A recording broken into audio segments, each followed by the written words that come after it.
Aupa, egunan, ni Andrea naiz, eta nire gradua mailerako lana Fidias Fundazioarekin batera aurrera eraman dut. Zehazki, belaunaldien arteko proiektu batean datza, eta bertan ikusten dozuenez, Leioako laguntza zentrora hurbildu gara Fidias Fundazioko zenbait gazterekin, eta bertan emozioak lantzeko dinamika ezberdinak egin ditugu, eta ostera podcast bat grabatu dugu.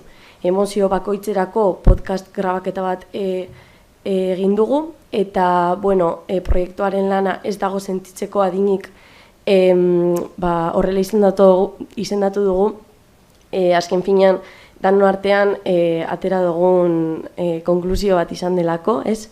Eta gaur bertan gero arratsaldean azkenengo podcasta grabatuko dugu, ODS irratia, unibertsitateko irrati batean, Bilboko Hezkuntza Fakultatean.